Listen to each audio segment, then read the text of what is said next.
गिबिसिनथारावनो आंनि बासायगिरि प्रभु जिसु ख्रिस्टखौ आंनि गोसो गोरबोनिफ्राय हामबाय होनग्रोदों आरो नैथियाव आंनि भिडिअखौ नायग्रा आरो खोनासंग्रा नोंथांमोन साफ्रोमखौबो बासायगिरि प्रभु जिसुनि मुङै खुलुमनाय बावहरग्रोनाय थाबाय। आं मन्जेल दैमारि आंनि बे इउटिउब चेनेलाव नोंथांमोन साफ्रोमखौबो आङो बरायदों। दिनै नोंथांमोननो मोनसे गोसोखां सिरि फरायना होनो हास्थायबाय आरो बे गोसोखां सिरिनिफ्राय जोङो गेदेर आशीर्बाद मोननो हागोन आरो बेनिफ्रायनो फंनैसो बाथ्रा बुंनो नोंथांमोननो लागै आङो हास्थायदों। गितफोरनि 46 नम्बर 1, 2, 3 सिरि।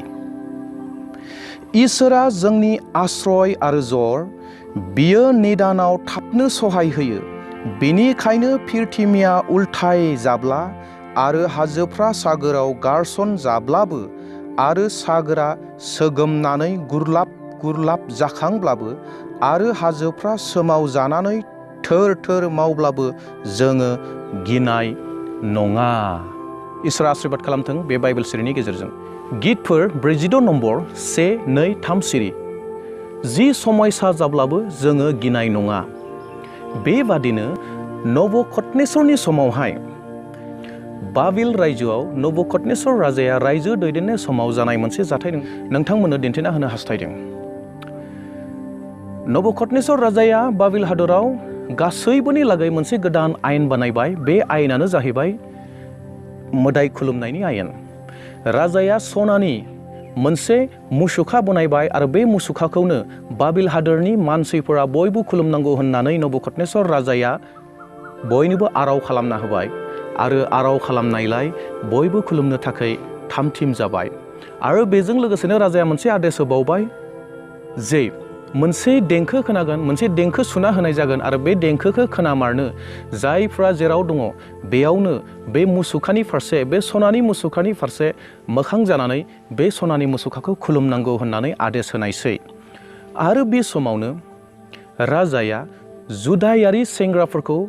हमनानै लाबोदोंमोन आरो बिसोरनि मुङानो जाहैबाय सद्रक, मेसक आरो अबेदनगो। बिथांमोननि आखल आखु, बिथांमोननि मावनायफोरखौ नुनानै नबुखदनेस्वर राजाया हादोर बेंगिरिफोर बानायना दोनदोंमोन। बे समावहायनो राजाया हादराव मुसुखा खुलुमनायनि आयेनखौ खालामना होबाय।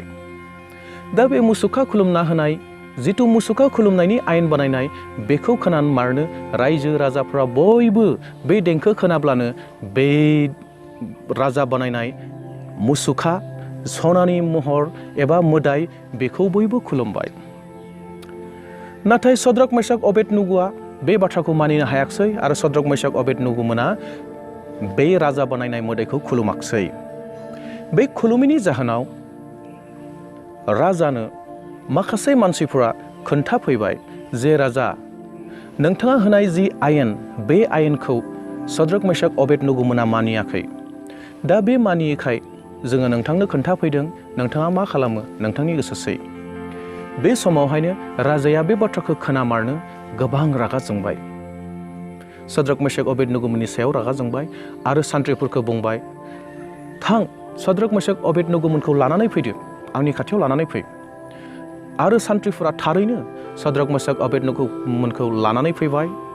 आरो राजाया सद्रक, मेसक, अबेदनगोखौ नुमारनो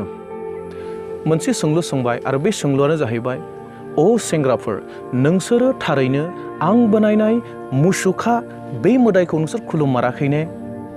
नोंसोर जुदिहे खुलुममाराखैब्ला नोंसोरखौ रोहो रोहो अरनि अरगेङाव गारसोमनाय जागोन, नोंसोरखौ फुथारनाय जागोन आरो आंनि आखाइनिफ्राय रावबो मोदाया नोंसोरखौ बासायनो हानाय नङा। आरो बे समावनो सद्रक, मेसक, अबेदनगो बे सेंग्रा साथामा फिननाय होनायसै, राजा, जोङो नों बानायनाय मोदायखौ खुलुमाखै। जोङो जुदियो बे मोदायखौ खुलुमैनि थाखाय अराव गारसोम जानांगौ दङब्लाबो जों गारसोम जागोन आरो जोङो जि इसोरखौ खुलुमो बेनो जोंखौ बासायगोन आरो जुदियो बासाया अब्लाबो जोङो बे नों बानायनाय मोदायखौ जों खुलुमा होननानै राजानि सिगाङाव स्पष्ट राव बुंबाय। जेब्ला बे रावखौ राजाया खोनायो अब्लानिया राजाया ओरैबायदि रागा जोंबावबाय, ओरैबायदि रागा जोंबावबाय, रागा जोंनानै मोनसे बाथ्रा बुंबाय आरो बे बाथ्रायानो जाहैबाय, अ सान्थ्रिफोर, बे ब्लाव ब्लाव जोंनाय अरखौ आरोबाव दुंहोबावदो, आरोबाव खालामबावदो, 7 गुन बारा खालामदो। स्नि गुन गोबां खालामदो जेन रोहो रोहो अराव बिसोर खामग्लिजोबथोंसै होननानै सान्थ्रिफोरखौ बुंबाय आरो बेजों लोगोसेनो लदा लदा गोख्रों गोख्रों सान्थ्रिफोरखौ लाबोदो जेन सद्रक मेसक अबेदनगोमोनखौ खानानै अरनि सालायाव अरनि अरगेङाव गारसोमनो हायो आरो बेबायदिनो बोलोगोरा सान्थ्रिफोरा फैबाय सद्रक मेसक अबेदनगोमोनखौ खाबाय आरो खानानै बिसोरखौ अरनि फारसे लांबाय जेब्ला अरनि फारसे लाङो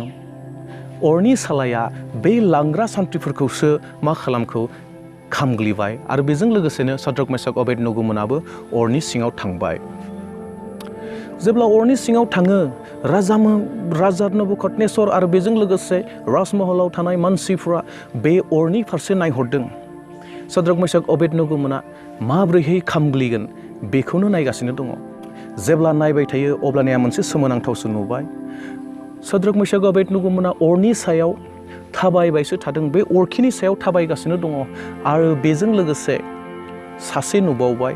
सद्रक मेसक अबेदनगोमोना गासै साथामल'मोन नाथाय राजाया साथामनि जायगायाव साब्रैसो नुनो मोनबाय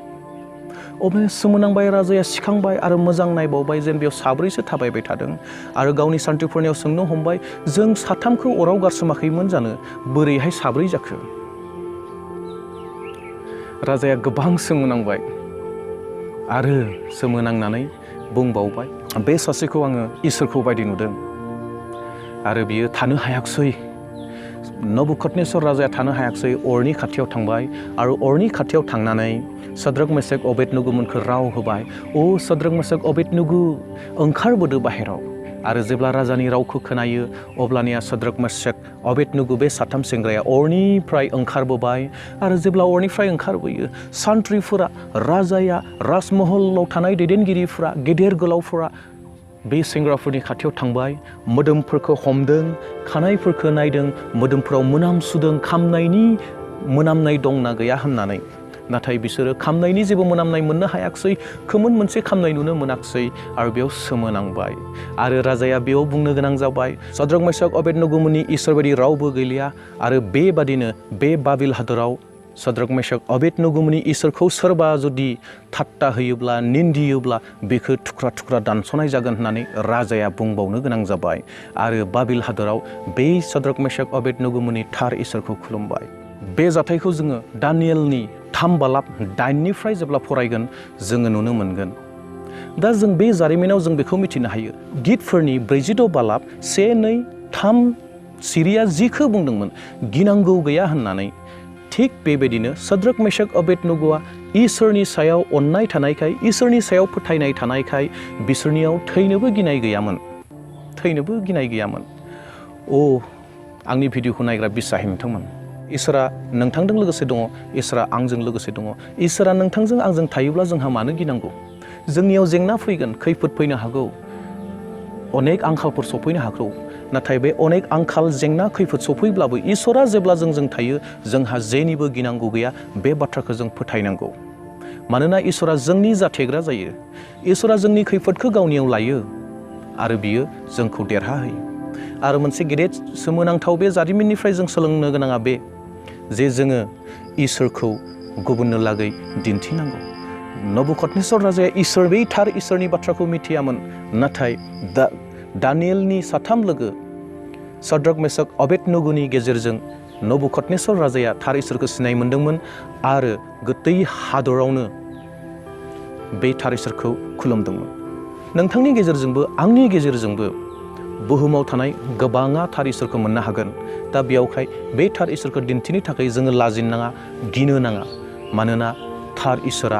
इसोरानोखा दा बेयावहाय जोङो फोथायनि जोंनि जिउआव आनजाद जेंनाफोर फैगोन नाथाय बेखौ सौसिलांनो जोङो सोलोंनि आरोबाव आं आइजायानि 47:10 सिरिखौ नोंथांमोननो फरायना होनो हास्थायबावबाय गोदाव सोराव दाजा कारन आङो नोंनि इसोर आङो नोंखौ जर गोरा खालामगोन आङो नोंखौ सहाय होगोन आङो गावनि जै जाग्रा आगदा आखाइजों नोंखौ हमथाबाय थागोन आइजाया 47:10 सिरि बेयाव बुंनाय बाथ्राया स्पष्ट बाथ्रा आङो आगदा आखाइजों नोंखौ हेफाजाब होबाय थागोन दा बेयावहाय जोङो गिनो नाङा जोंनियाव बेमार आजार समस्या जेंना जेखि फैया जों गियाब्लानो बे इसोरखौ खुलुमनि बे इसोरखौ सिबिनि, बे इसोरनि थाखाय थैनि, बे इसोरनि थाखाय थांना थानि। आसा खालामदों साफ्रोमबो बे भिडिअखौ नायनानै आशीर्बाद मोन्दों। साफ्रोमनि जिउआव गोजोननाय, रंजानाय आरो बासायजानाया थाबाय थाफ्लायथोंसै।